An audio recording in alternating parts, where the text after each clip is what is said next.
nanu ekomelanga te donc eza mbala liboso nazopesa nanu merci na mama na biso Sylvie po yende mutazali ko organiser likambo oyo vraiment nzambe ya lola apambola ye makanisi na ye ekende liboso ngai naza mama Kinalele naza na salon de coiffure eza centre de formation ya esthétique nde na sisaki mosala nde na banaki kosala malembe sikoyo nzambe atenga loboko nakomi vraiment madame donc nakomi maîtresse ngape nakomi ko apprendre bana mais to kangaki suite ba confinement loyer ko futa ekomaki pasi soutien pe ezalaki te yango to kangaki donc toza ya kokanga na minute oyo toza na baisse ndenge akanga basuki na ala sa ba ko apprendre kanga suki ko sa ba modèle ba po ba marié to mo ba photo na de Jessica wana to mo keza yeyo donc c'est-à-dire be preuve ezali wana azo ka mon côté na mo sape ko lakisa ba photo to ko mona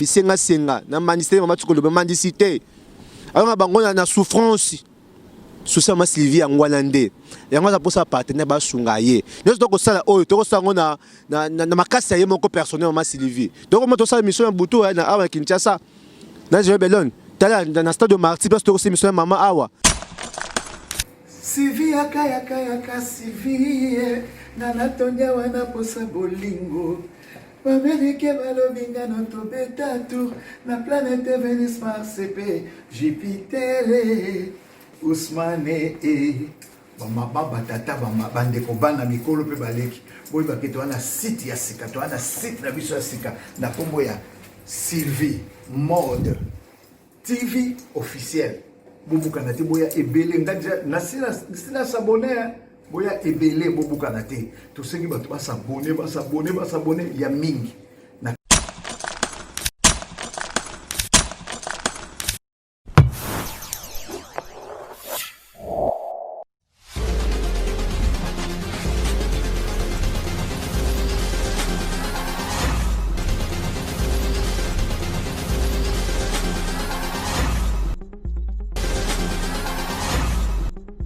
Alors, bah, nous avons une émission Bisso Sylvie Monde TV officielle Mbote Place Bozali, Place Bozali partout dans le monde, en Allemagne, en Amérique, en Europe, précisément à Paris, Maman Blandine, Machanga, Maman Anna Makunda, partout Place Bozali Mbote Nabine, puis Mbote sous ma casse, Maman Namoko, Maman Bolingo, Maman Motemolamu, Maman Sylvie Mukeba, Maman na Darius, Maman na Darius, vraiment. Mbote Place Bozali bien surtout alors les deux awa na ma biso oyo bon asaka musana ya handicapé te ko tali awa ko to asalaka ben ça surtout solana ye azaya poso sona biso dito yaki awa moi que to sali moi émission na moi molili c'est pour ça to répondre à l'invitation bien ki biso on to awa pa na ye to solana ye bazaki bongo besoin na ye pour ça peste bino bande reunion sur na émission o mingi handicapé dans le monde entier alors to 5 personnes belon kwa lama afa biso caméra na to moi maman biso to bien mokolo malelo. Bonsoir maman. Ah, bonsoir papa. Comment nani? Comment nanga maman Kinalele Dominique. Ah maman Kinalele Dominique maman et le bien de toyer pas na yo awa de to sola kina yo toyer pour cette émission oyo mingi to mingi ba handicapé personnes avec handicap. Je pense bien maman oh elle so ko chaîne oyo maman Sylvie mo pas handicapé bolingo na mingi za mingi et mon thème je peux dire mingi za pas handicapé asani ba handicapé. Alors to mingi bengi bisopé on nous avait appris que maman tu veux vivre avec handicap mais ça musa moko ya ko kanga suki ya za salon na yo quand tu ba jeune fille ou za ba valide mais après quelque temps maison les kokanga pour nini. Bon, en tout cas vraiment merci min papa journaliste et pena sepeli makasi na émission oyo po nanu ekomelanga te donc ezambala liboso nazo pesa nanu merci na mama na biso Sylvie po yende mutazali ko organiser likambo oyo vraiment nzambe ya lola apambola ye makanisi na ye ekende liboso ngai naza mama Kinalele naza na salon de coiffure eza centre de formation ya esthétique on a la bana musala bana ya ba valide na bana pe ya handicapé tout comme pe handicapé oyo baza dans les néa ba yebi eloko te nde nazwaka bango pona ko encadrer bango ko lakisa bango misala ya suki sikoyo nde lelo vraiment na sepeli ndenge mama Sylvie liso na ye etali ngai etali pe misala na ngai j'espère que mama akotika ngai te akosunga nga na misala na nga po souci na ngai ezalaka penza makasi que lutte contre la mendicité na ba personne vivant avec handicap tokolite mandicité wana ndenge nini handicapé soki aza na mosala na motu omoni te ke akozala na tante ya kokende atelema na coin moko boye quelconque abandi kosenga mbongo bakabelaka ye ba 100 francs ba 200 aussi longtemps handicapé soki ayebi mosala na ye na motu na ndimi te ke lokola ngai oyo na koko telema na coin moko boye na bandi kosenga mbongo en tout cas soki bomoni nga bongo seke na komi na suka po na yebi mosala na ngai na maboko. Alors mosala bandi ko sasa de combien de temps déjà au sala mosala wana? En tout cas depuis na bandi mosala oyo na silisaki esthétique na 1 2 3 na 2002 nde na silisaki mosala nde na banaki kosala malembe sikoyo nzambe atenga loboko na komi vraiment madame donc na komi maîtresse ngape na komi ko apprendre bana mais to kangaki suite à ba confinement loyer ko futa ekomaki pasi soutien pe ezalaki te yango to kangaki donc toza ya ko kanga na minute oyo toza na baisse. Je passe pas de sous pour moi qui maman azul bara qui a quand sou qui a salon on a sorti ma preuve nous on a photo wa attends pas l'ingénieur Belon tout moi déjà qui est tout moi la photo maman ndenge quand sou qui ne alors ça va quoi prendre quand sou qui ko ça ba modèle après ba marié tout moi la photo na de Jessica wana tout moi qui zayeyo donc c'est à dire preuve ezali wana azula ka mon côté na mon sape ko la kisama ba photo to komona donc ceux qui étaient qui ezaki na place où ça la ka mosa na ye na salon tout la sabino salon on a vraiment ndenge ezalaka alors tout le monde ngo awa tout le monde de ceux qui salon ça là qui to que tina salon na ye na ba élève tout le monde bango mais quand tenu que confirmer boma ki bango loyer ba no futa tende ko le pango alobi moyen zalité garantie c'est qui déjà akanga bisaka na ye aluka moyen mususu et osa mosa na ye alors mingi pesa ki ba valide ni mutu so ba handicapé so yo maman handicapé mais ozo so valide ba prendre information pour na yo idéologie no wana ozo kyango wapi. Bon, ezakaka ba validité ba basunga ba handicapé ou bien ba handicapé pe ba koki ko sunga ba valide. Ezakaka mutunde ya mutu. Tout comme mutu ko za la valide mais mutu na ye ezo sala malamu te. Mutu ko za na handicap lokola ngai mais mutu nanga ezo sala malamu donc naza na droit ya ko zwa ba personne valide po ngai handicapé na lakisa bango musala. Ezaka likamuka ya mutu. Vraiment comme mutu maman Sylvie mbote pe makasi ba tout nyonso oyo ba ko soutenir maman Sylvie toko mona toko sa mosa ana Kinshasa na ingénieur Belon kwa la ensemble to so ba image ba nous vivre avec handicap ba don o baza nango makabo nza mapesa bango ba ko sala mokila lelo o to ignoraka bango to les bango qui est important en société mais tamo sa ba ko sala ya kanga suki ya kolamba makamna ndenge o même fallait ça incapable de réaliser ou de faire mais un handicapé azo sala yango c'est comme taboy pour soutenir yete. Maman Sylvie yoka idéologie na zanango. Pour ça les années asunga ba handicapé avec Kinshasa parti du monde entier na RDC particulièrement Kinshasa awa soutenir ngwana. Alongo ba handicapé na bisenga senga na ministère mama tukolo ba mendicité. Alors bango na souffrance. Souci maman Sylvie ngwana nde. Yango za posa partenaire ba sunga ye. Nous donc ça oyo to sango na makasi ye moko personnel maman Sylvie. Donc moi to ça mission butu na awa Kinshasa. Dans le Belon, dans le stade de Marty, parce que c'est mission maman awa. Dans son boutou, bah moi des transports difficiles, que l'on a biso, autant mon abiso, pour moi qui est difficile. Rare moi to c'est mission boutou, rare. Moi to c'est mission boutou, biso to sango boutou. Pour nani mosa o masa pesi biso, bolungo ba handicapé ala biso pe biso to ba valide. Yo to continue toujours awa kati mission biso, parlant sur les handicapés. Alors maman aux handicapés, parce que bandeko na bien mususu o ba senga kawana. Oba négligera bango wazaka délaissé pour na sila ko ndenge o mona bango. Bon des fois et ça la ranga pasi mawa mais lokola mutoyo azake ya kolongola bandicapé wana yo kanisi mentalité wana oyo bango batele makana coin azosa ezaka ka po azana musala te na mutu soka azana musala na ye na mutu akosenga moto mbongo te tel que ngai na senga kate po na yebi musala na nga na mutu donc naza ndenge moko kaka pe na bandicapé wana oyo bino bomunaka na nzela bazosenga mbongo donc souci na nga penda eza makasi mama Sylvie lokola yo moko koti likambo yo lokola liso na yo e moni biso mama otika biso te sala biso suivi sala biso soutien et loko zozanga biso makasi za emplacement ya ko salela musala pe lisusu ba matériel toza eza insuffisant biloko wana nyonso tu mama Sylvie soki toza nango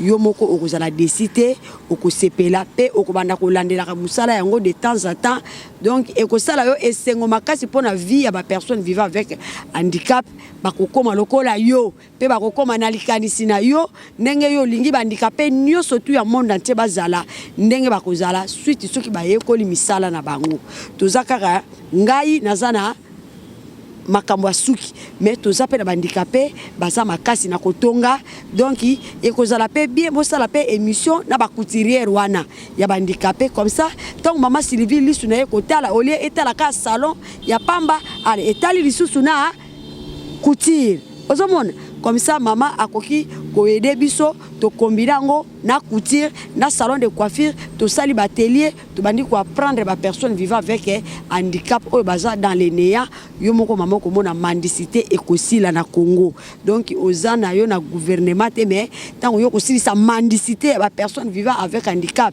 j'espère ozala mutali boso na mokili mobimba maman on mutali boso mokili mobimba donc mi boye ba sante zake bien ki sasa ba handicapé quoi prendre handicapé kenda wapi basa ezaki bien ki sasa kenda wapi mama zo initiative aza initiative malamu et puis zoka handicapé te na ba valide la sama mosala aza l'association Sylvie Mukeba bulunga handicapé to ko tala ba orphelin na Kisantu mutali boso sali acte à la poser acte je peux dire l'association des amours moko Damaris mbote place kuna da mama Damaris mbote place za kuna beka anniversaire ngeza le 23 octobre mbote mama Damaris donc mutali bosa sali a poser acte les amours moko Damaris donc tout le monde a une image ayi ko tika ba orphelin biloko mingi ba toko ba association ya Sylvie Mukeba to abulongo sa ba aventure ya peut-être ça le kuta pour ça biloko wana sa musana ya ke za bongote pour vous dire que avec une chasse déjà l'association Mukeba Sylvie pour les handicapés au monde dans le lobby c'est belé ataka na kisasa wate même na Kisantu ko to pesto uta ki bazali na kwa ngba ko to kende to sabe mission pour handicapé kaka mais maman Sylvie mo ko kate ba transport ko ba séjour to sito ko sala atla so la réalité ba ndini bazo vivre ba province ko sala ngote yomoko e ngako ko ba sunga yende on nyonso sentir très à l'aise na bolingo na volonté wana donc maman Sylvie ko hésiter salango ko hésiter à porter un plus non maman Sylvie ça pour ça pour handicapé très important que ça dans la base des handicapés mais va soutien de zanga to sunga to salisa ye mais c'est la bé Dieu qui simbila Faima Banza, merci à Topozaki. Merci à Topozaki. Faima Banza, papa Félicien. Maman Brigitte, maman Anne, merci à Topozaki. Maman Mireille. Maman Mireille. Merci Ming, peut-être honoré. Merci Ming, aux opposés à Tswana et pas maman Sylvie. Merci Ming, maman Mireille, vraiment. Non, c'est pas maman Sylvie, vraiment. Tu sais pas ma casse, parce qu'on a ensemble, vraiment, beau de cœur dans maman Sylvie. Merci Ming, vraiment. Surtout. Alors, maman, Nin Oyo. Oyo koloba de badio sport télémission oyo badio sport ko senga que un jour mon que projet na yo eza réalisé na ozo loba maman Sylvie merci na makanisi na yo pe lisusu eloko ya motu ya na koki koloba moto nyonso oyo azali kolanda émission oyo ko senga ke atia maman Sylvie loboko pour que maman Sylvie azwa makasi ya koya kosunga biso ba personne vivant avec handicap a lembate asimba maman Sylvie pour maman Sylvie pe azwa pe makasi ya koya kosimba biso ba personne vivant avec handicap pour que mendicité na mboka ya Congo na mokili mobimba pour ba personne vivant avec handicap et si là moto nyonso tout oyaza pona kosunga maman Sylvie pour maman Sylvie aya kosunga biso en tout cas nzambo nga na sambelaka à côté la batouana basunga maman Sylvie pour pe maman Sylvie aya kosunga biso maman to sepeli makasi kotika biso te biso pe to kotika yote à partir na biso ndenge to kosala ka misala ndenge misala na biso ekomonana yango pe misala na yo ekomonana kuna et pas ya bato yo bakoluka pe kosunga yo maman vraiment merci beaucoup maman Mireille Boaba Canada maman Mireille Boaba Canada yo kotika maman Sylvie te na mokyo ko soutenir ye pourquoi tu me souviens que ça Artouana comme si maman Mireille Boba zo sale pas maman Sylvie à Canada maman Sylvie en Allemagne mais toujours contact maman Sylvie permanente parce que là naie pour c'est le ko bisie mama mire ba ko réaliser ngo ko soma Sylvie be biso basusu o pe toza kuna ici nous sommes au Congo précisément Kinshasa ba réalité moko na biso ceux qui veulent souffrir bon handicapé sort ne ko za ndenge nini ceux qui biso va valide auto mona ba ko souffrir mingi na famille na bango baza ba ko souffrir bon handicapé ba suka wapi yongo mama Sylvie bolingo bandicapé alobi e bosunga ye asesa bandicapé yaza volonté wana miso tata pesier na mukilier asunga bandicapé ndeko bandicapé za mala mingi donc le boko mona image ba to tila bino et miso to sela bino na groupe mama bandicapé nyonso tout oyo baza mama Sylvie baza na soso mama Sylvie boko mona bango lobi que avec ça bazali vraiment base mama Sylvie za ki ça boko mona ngo alors mama contact na yo mso to contacter yo na moi lisungi contact na ezali 090 19 40 205 090 19 40 205 nalingi na bakisa boye mama Sylvie ozali kuna na bamboka ya bapaya mais aba pe na Kisasa oza quand même pe na ba famille na ko préférer pe na sala émission moko yo moko pona mutu moko awa wana Kisasa mwana mwasi otindeli ngaye na sala esuki comme ça to sala pe nini wana po omona ke en tout cas maman aza penda na musala na na mutu ida malamu mama ida malamu yango ko tupe épreuve comment que oui asa musala wana ils épreuve déjà bien que maman Sylvie moko benga ambassadeur Jampi ils ambassadeur Jampi ya ko pona même pendant week-end ou na semaine aïe pas maman basa les suki mais j'ai besoin na zawana moko la caméra na ye ngabia ko zala to za ba témoin oculaire ndeko sa musala na ye wana ndi bo moi que aza makas vraiment numéro na ngwana pesi bino bo benga ye ozamalo mi po ba soutien bino bo salissez vraiment madame mingi benga ma Sylvie à travers ye ozamalo mingi vraiment tous sont handicapés mais ceux qui le basu que zali maman le basu que zali kaka merci maman lokola au moni biso donc lokola moni biso c'est que solution makambo nyonso ezwami po ba maman de basala makambo nyonso et c'est kaso ki ba maman bazate makambo pe mo etamboleza te bango ba botaki Jésus bango ba découvrir que Jésus a sekui donc maman za utile yango photo encadré de ba maman surtout ya ba handicapé maman. Merci beaucoup vraiment. Alors, nous sommes arrivés à la fin de notre émission. Il y a un week-end, Lelo. Merci d'abord à Yemoko, ingénieur Belon Kwalama triple option. L'engagement d'Imi Kose émission Ngonga Oyo. On a tout ça dans notre manito ça émission Ngonga Oyo. Merci mingi sous vraiment na maman Yemoko maman Sylvie Muke babunga handicapé place oza kona vraiment. Merci l'opportunité au pesa biso ça émission handicapé Oyo. Ko sont handicapé bolunga makasi bolunga malampe je peux dire aux gens qui sont handicapés. Merci mingi vraiment. Merci monsieur l'abbé de donner qui simbila. Merci mingi famille Mabanza. Merci mingi na mutu nyonso tout Noko Polo, maman Chantal. Papa, j'ai donné tout. Merci Mingi. Mais pour vous dire aussi que votre humble serviteur, Rodrigue Bouzoutou, anniversaire est le 23 octobre. Alors que ben nga numéro na ngai 82 45 45 et aussi un plaisir na fête anniversaire wana moko le 23. Nous avons été coupé ba remerciement na vraiment. Merci maman Anne Mukanda kuna na Paris. Merci maman Blandi Machanga kuna pe Blandi Machanga na Paris pe Sousou. Merci mutunyo surtout ingénieur na ambassadeur Jean-Pi. Merci ton pour ce numéro. Bye. Lava. Lava. Ok. Lava. Sylvie yaka lukeba. Sylvie yaka mamaye. Hitler alobinga na yotobe tatu. Na planète Vénus CP Jupiter. Batata ba mama bandeko. Batata ba mama bandeko. Bobo Sanate, tout ça on a site la mission Sika. Nakoboya, Sylvie Mode